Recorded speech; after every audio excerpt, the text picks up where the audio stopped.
ever wondered why some business people are more successful than others? Welcome to the Mentorlist, a source of sound advice with your host, David Lewis.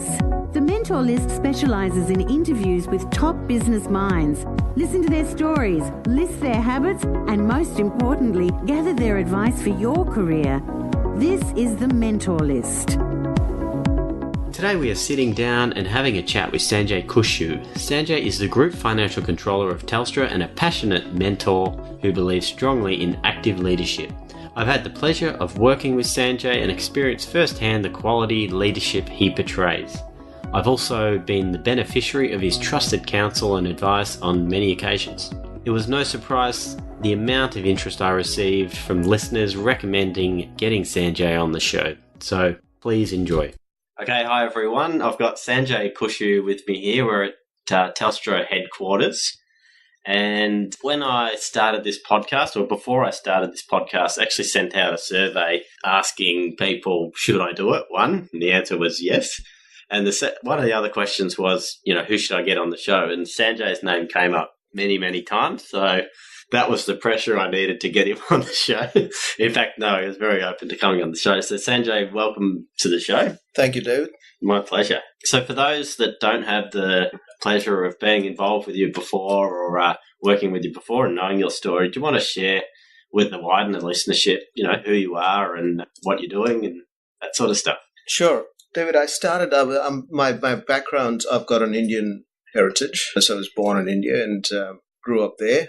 So it's I'd finished my professional studies in India. So basically spent all of my growing initial years in India and then went to Which part? In Delhi, New Delhi in India. So back then, India was kind of a different place from what we know about it today. It was the opportunities were limited, and typically, people who had career aspirations would kind of look for jobs overseas and opportunities outside of India. So that took me into the Middle East with one of the big four firms, and I lived in a country called Bahrain, which is a small country next door to Saudi Arabia, working with a big four firm. Spent about 4.5 years there. And then, of course, if you want to further your career even more, then Middle East was probably not the place to be spending the rest of your career. So we migrated to Australia back in 1996. And given my experience with Ernst Young, which is the big four firm I went to work with in the Middle East, came and worked for them over here in Melbourne for quite a number of years, and then went and worked with Deloitte for a few years. So by which time... What's it like working in the Big Four? Because I always see... So Big Four is one of the big accounting houses, but what is it like? Because I always see when I'm looking for roles and that sort of stuff, people want Big Four experience, especially if it's a financial controller or a CFO type role. So what sort of training and stuff are they doing differently? Why do people want someone from that background so much? And I can say that from experience, Dave, and if I can just kind of conclude on my journey, and then come back to your question. Sure. So I worked with EY Deloitte, by which time I was kind of ready and to be a partner in the Big Four industry. And around that time, I kind of moved to Telstra, which is called the industry in professional services. So it's the firm and the industry. And then, of course, I've been in Telstra for 9 years. Now, I've seen both sides of it. Now, coming back to your question, in retrospect, I think the way I would describe it is that there is a lot of discipline and structured way of operating in the Big Four firms. Working hard and being result-oriented is kind of embedded in the professional services firm because for them, time is money. So therefore, that's what they sell basically. So therefore, there is a very high degree of focus on how efficient you are and how you go about quickly understanding your clients' processes, etc. So there's a certain discipline that comes with professional services, and those are the skills that I learned over there. Now, if I contrast that and what I learned outside of professional services in Telstra is the hardcore application of accounting theory into practice. Right. And in some ways that's quite different because it's kind of easier to be a consultant and say, yes, my opinion is that you're materially correct. And that's something you do, once a year as an auditor, which is what I was practicing. But it's quite different to actually live in the business, provide an advice internally in the business every day, and for the business to go and make decisions based on your advice, and to be able to face up to them next week if your advice was wrong.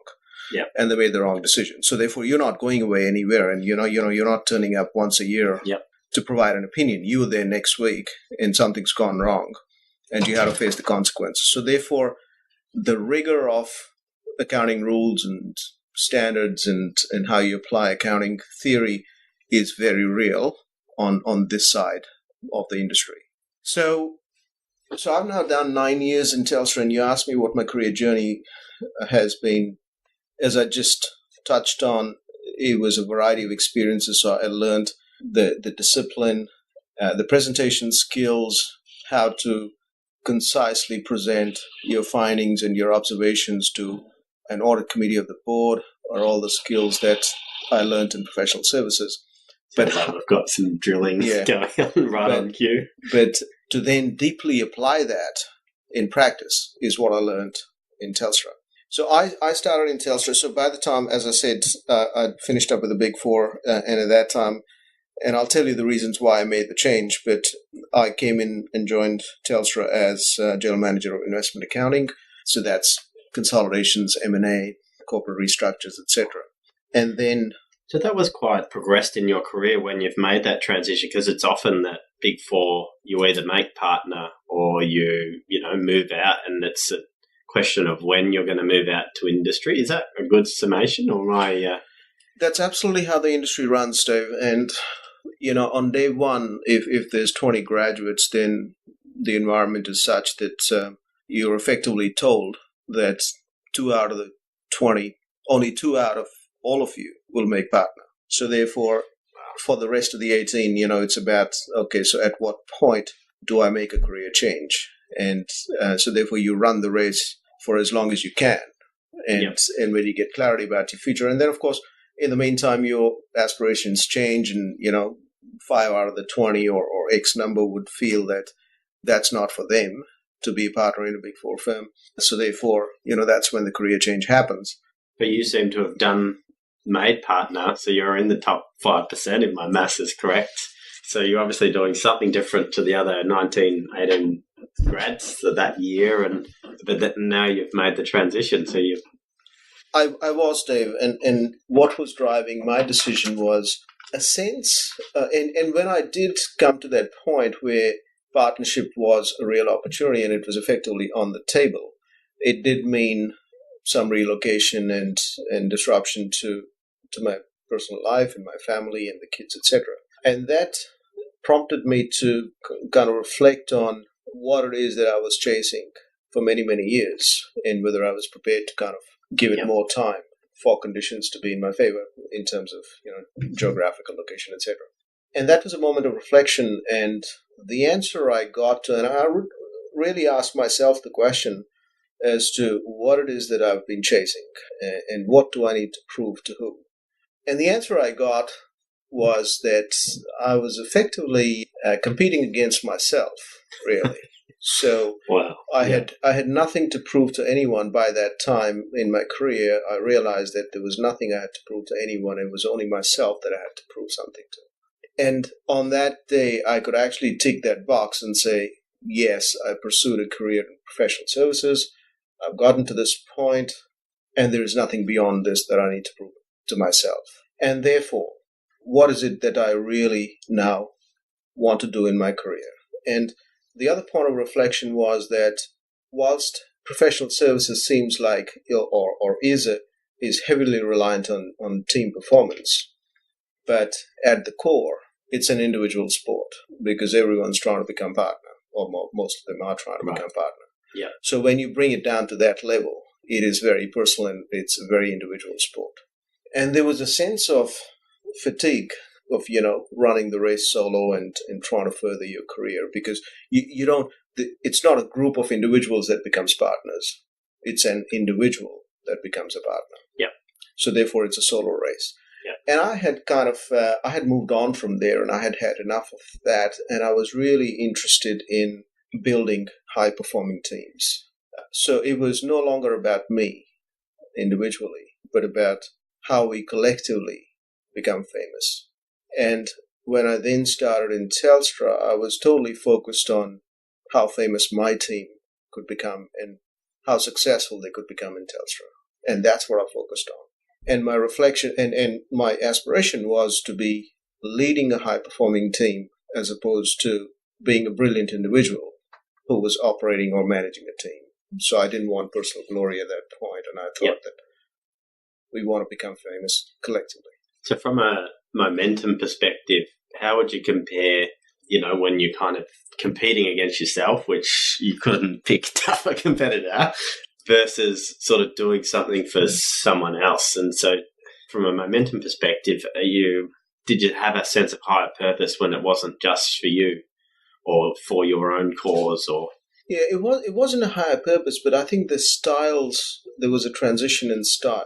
So, for example, in an individual sport, you write a piece of thought leadership or whatever, and a piece of output, and you invariably read your own stuff through someone else's eyes, or you hear your own speech through someone else's ears. And that's an individual trait that kind of suggests that you're after individual glory.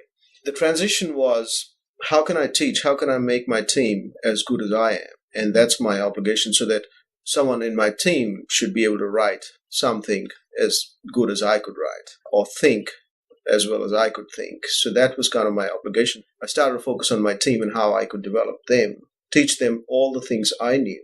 And then at that point, you wonder, well, okay, so what's your relevance? Why would I lead those people? Once I've taught them everything, what more can I offer? So it's a dual carriage thing, where I would teach my teams all the things I knew, but at the same time I had an obligation towards myself to learn more so that I could continue to lead them and teach them newer and more things. So there was that change in style, thinking and operating style, as opposed to the pace. The pace never changed. Yep. Professional services is famous for long hours, etc. But there was never any change from that point of view. Even at Telstra, I kind of work very, very long hours and long weeks. I'd agree with that. I've seen you here at year end when you're trying to close the books, and it's so there's never been any change in that regard. So what advice would you have, I guess, for your former self, Sanjay, or someone that's looking to follow a similar career path as yourself? Dave, one of the things that has been very, very central to my style and my success, and that's a relative term. I wouldn't say I'm very, very successful, but you can only look back and measure from where you started. So therefore, it's all relative. My advice, Dave, would be that we should not get overwhelmed by big things, big projects, big process, big company.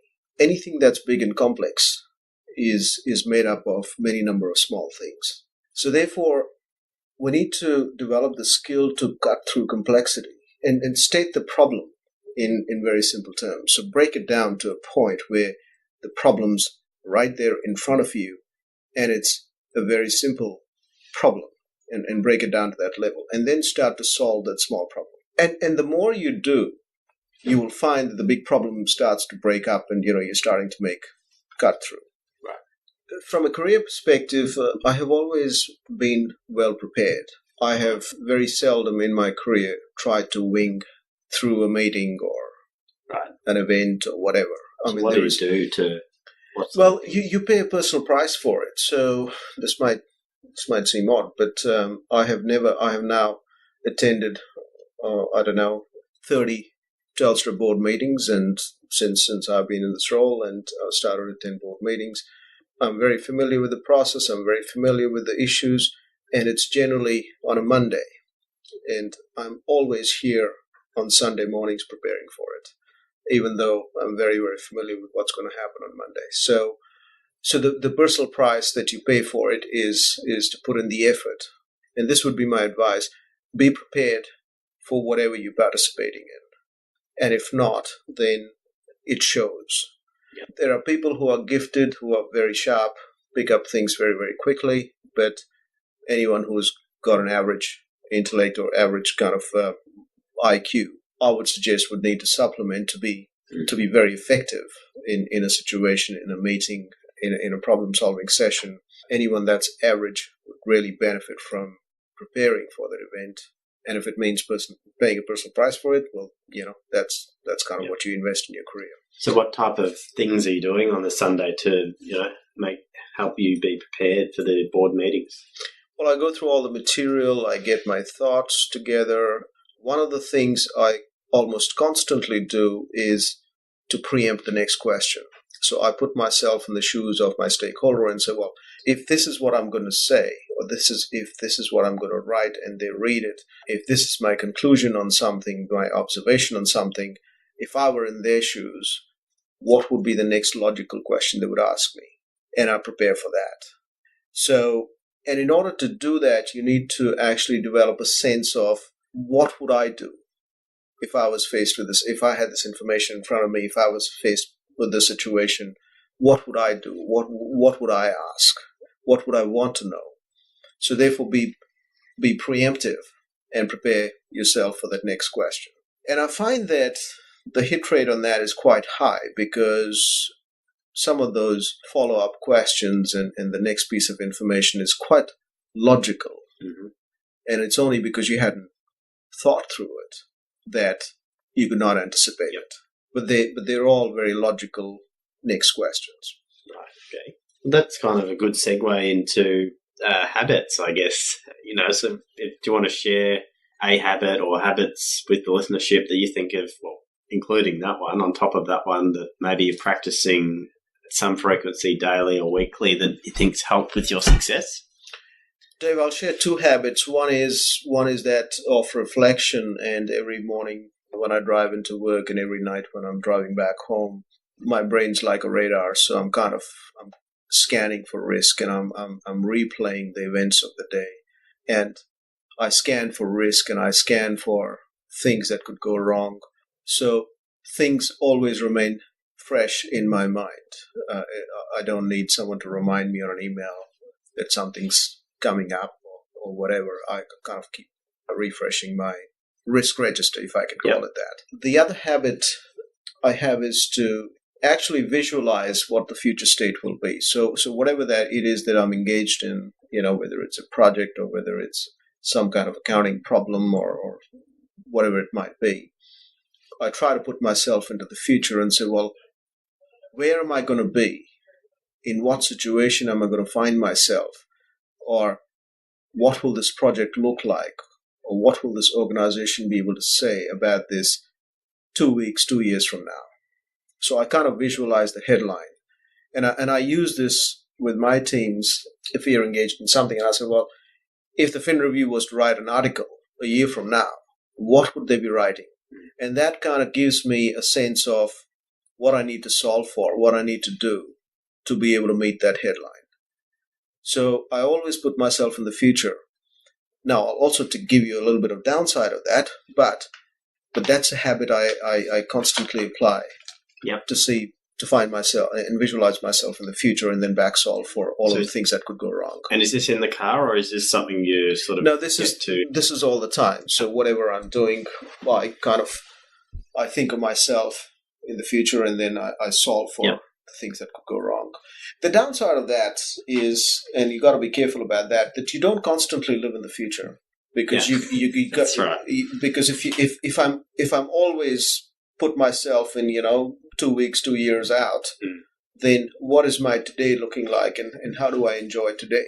Right. So therefore you got to keep reminding yourself that you can't always live in the future and solve for the future and forget about today. So that's a balancing act you need to be able to perform. Yeah, great. So just before I move to the next question, was there any other, I can see you've got another one in there, another habit or advice? I do, Dave. And my advice is, and this is from experience for younger people, is to find good mentors. In my career, I found myself in a situation very early in my career where I was kind of struggling a little bit professionally. And at that point, I picked a couple of people in my organization who I thought would be great mentors. Now, they weren't the coolest people in the firm, but I could see that they are the most knowledgeable people that I could find. And I approached them and I kind of asked them whether they would be happy to mentor me. And this was heavy mentoring. This was like nuts and bolts of the business. Right. And I absolutely soaked up everything that they taught me. And how did you get into such a structured mentoring process? Is this something that's encouraged by the Big Four and supported through, like when you say heavy mentoring session? What does that mean? This was totally unstructured in the sense that I just approached the guys and said, "Look, I need help. I want to learn from you. Can you try and take me to your clients, as much as possible?" So this was totally personal as opposed to a structured program. Now, I think if I talk about structures and programs and frameworks, etc., I think they're overrated. A lot of good results can be achieved outside of frameworks and outside of structured programs, and people are generally willing to help. Yeah. I have never said no to anyone that's approached me for a piece of advice or career help, etc. Generally, people are always willing to help. Yeah. Now, if you wait for a framework to emerge or an HR mandate for a mentoring program, and if that doesn't come about, then you kind of freeze up and you say, well, okay, so what am I going to do now? There is no framework for mentoring. Well, you don't need a framework. You need to simply approach someone and say, I want to learn from you. Yeah. And 9 out of 10 people would be willing to help. So take those personal initiatives to find good mentors and learn from them and totally commit to that relationship. Okay, so it sounds like you've developed a real self-awareness, Sanjay, over these years. Do you want to talk through how important that is? Dave, it's very important to be self-aware. And my sense of self-awareness I would rate quite highly. The question then is, well, what do you do with that awareness? And there are many theories about this, right? So, people will do their SWOT analysis and plot themselves on a pie chart in the 4 quadrants. And then the question is, what do you do about it? My personal philosophy and what I practice is that if I had, and let's say I am very self-aware, so I know what my strengths and weaknesses are. Now, the question is, if I have 100 units of energy, what would I do with 100 units of energy? So one model in someone's view might be, well, put 80 units of energy into your weaknesses to kind of balance it out a little bit and reduce your weaknesses. My philosophy is, well, what's the ROI on the 100 units? If I put 80 units into my weaknesses and try and balance it out a little bit, I might get, a 10% uplift in my performance. But if I put 80 units of energy into my strengths, I might get double ROI or triple ROI. So the question is, how obsessed do you get about mitigating your weaknesses at the cost of giving up the opportunity on further strengthening yourselves in your area of strength? So I am who I am. I think people around me have gotten used to who I am, and I have a certain operating style. I have a certain way of speaking and engaging with people, and I do have very strong relationships, and I do have a very straight-up style. So I don't let that worry me too much because people know who I am, and I am who I am. So therefore, I don't get distracted too much about my weaknesses, what I call weaknesses. I'll focus on my strengths.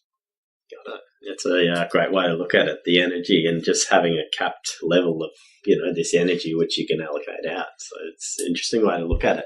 But yeah, so saying about the weaknesses, you're obviously aware of what they are, but you're consciously deciding where to focus your energy and where to, for an ROA. So it's almost like an accounting way to look at what's the return on your energy. So if I spend 80 units on my weaknesses, that kind of becomes restrictive for me because my natural style is, I put a lid on my natural style. And that has to affect the things that I do very well because I'm now acting unnaturally. Unless I practice and invest the 80 units on a sustainable basis for a long period of time so that then that becomes my natural style. Yeah. But until that happens, I'm actually acting and behaving unnaturally, and that has to impact the things that I do very well. Okay, so thanks for that, Sanjay. It's like you've pulled a rabbit out of a hat with ROI on energy. Just before we move to some of the structured questions, do you want to tell us what your thoughts are around networking? Networking is very important, Dave, and I have found networks and relationships very valuable. But I do advise my younger colleagues and people who are new to the organization and the new generation about how networks can become powerful and the distinction between what I call, hollow networks and rich networks. I mean, if I've got 500 contacts on LinkedIn, well, if I don't benefit from those relationships, then they're kind of a piece of statistic, and yeah, kind of hollow. So my advice to younger professionals is network with the objective of learning something from those network contacts. Let your work speak for itself. And this is the advice. So if we have new graduates and, I go and talk to them, and in about half an hour, I got 5 LinkedIn invitations. Right. And my advice to them is, I don't even know you. Now, if you think that, me being in contact on your LinkedIn is important, that's fine. That's up to you. But I will know you when you get famous because of what you do. And then you don't have to approach me. I will approach you. I will find you. So networking for the sake of networking, to me, is kind of just a waste of time. Yeah. So use your networks effectively, develop those relationships with the objective of learning something from those network contacts, learning about their business, what they're engaged in, what their issues are, how they solve problems that you can bring back to your career and your organization. So use those networks effectively as opposed to just a piece of statistic. Okay, thanks, Sanjay. I'll just throw it out there. Was there any, because I'm just I don't want to cut you off or anything, but was there any other ones before we just move into more structured, mentalist, repetitive questions? No, the only other thing I would say is just believe in yourself, be confident, and I think most of our actions and outcomes are driven by the baggage we carry on ourselves in terms of consequences of what we do. These are kind of manifestations of the mind. Yeah. So I'm writing a piece of report, I'm doing a piece of project or whatever, and then what weighs on your mind is how you're going to look at the end of it, what people are going to perceive about you and your competence at the end of it. And these are all personal baggages we carry in our careers. So at some point in my career, I actually took the baggage off and, I don't let that come in the way of what I do. So I do the so what analysis every now and then, in our profession. We're not brain surgeons, we're not surgeons, no one's going to die because of what we do. So we have to solve business problems. We have to improve our organizations, but we can do that without any personal baggage and the fear of consequences. Once you take the fear out, it actually is very empowering, and you're very free and you're very innovative and you're very bold in how you go about improving businesses and processes and developing people, etc. So my advice would be separate those or reduce those kind of voices in your mind that are internal to you and let that not interfere with what you have to do. So when you're saying take the fear out or separate or reduce it, is this the fear of failure or being seen as a failure? Absolutely. I think at the core, that's what drives that sense of fear, that you perceived as not effective, as a failure, etc. The way I look at it is that if I need effectively 3 things to be satisfied that I have given something just about whatever I had, which is A, my commitment, B, my time, and C, my intellect. If I have reasonable intellect, I've given it my full commitment, and I've given it all the time I had or have, I should not fear consequence because I give it my best. Now, if having put all of that into play, if I still fail, then one of these things must not be sufficient. If it's intellect that's not sufficient, then I go and work on it. I educate myself. I learn from someone and try and get my intellect up. Or I didn't have sufficient commitment. Well, let me face into that I was really not committed towards success. And thirdly, I may not have given it all my time or all the time it needed. That's a personal choice I made. So therefore, I should face into that. So therefore, if your end goal is to be successful, then you cannot compromise on a commitment and the effort you put in. And if it's intellect, well, that's inherent, but of course can be developed. So therefore, that's an action point for you. Now, so in my personal case, I've got these three things always in my mind. And beyond this, there is really nothing else I can do. And the consequence is the consequence. And it doesn't sound like you're stopping if those three aren't met. You're actually looking at it and you're rebalancing. So, yeah, and they say failure is when you stop, but you're just learning from it and having another crack. Fantastic. Okay, so this is sort of the part where I asked for a quote, but I'd like to, with your permission, if I could go back through, because I've probably heard about 6 or 7, which I'd like to quote you on the website. So if that's okay, I'll take that liberty. The second one was around a book. So, I'm trying to promote through the show reading, and if you promote one book, then it's obviously something that's important to you. So do you have one that you can think of that you'd recommend? I did read a book some time ago, Dave, about Frank Lowy, which was Frank Lowy's autobiography, Frank Lowy being chairman of the Westfield Group, and this is his story about coming out of Europe post-depression and making some very humble start in Sydney. And from that point, how he built the business that we know today is a very large and successful business. So I like autobiographies. I like case studies. They're quite inspirational, and this one in particular I found very inspirational. So that's yeah, great. No, thanks for that, Frank Lowy. I'll link to that on the Mentorlist website. Okay, so that sort of concludes the interview, Sanjay. Thank you very much on my behalf. I know the listeners are going to enjoy this because I asked to get you on the show. So, yeah, thanks very much. And just before we go, if people are resonating with what you're saying and they think, geez, I'd really love to contact you, or sounds like a LinkedIn connection may not be the best way unless it's followed up by trying to learn something. But how do they go about that? That's not an issue at all, Dave. My time is under pressure, but at the same time, because I have personally benefited from these mentoring relationships, I'm very happy to have a coffee with one of your listeners or a quick chat. So I always make time for that. They could write an email to me, and I'd be very happy to find some time. Great, okay. To help your listeners. Fantastic. Well, thank you again. I'll let you get on with what will be probably another busy day. It's Tuesday here, and I'm sure you've got a million emails just in this last sort of 40 minutes. So thank you very much for your time. Good luck to your listeners. Thank you. Thank you for listening to The Mentor List with your host, David Lewis. If you like what you're hearing on The Mentor List, the best way to support the show is to take just a few seconds to leave a rating and comment over on iTunes. You can also find further information about this show and links to further episodes at www.mentorlist.com.au. Until next time, this is The Mentor List.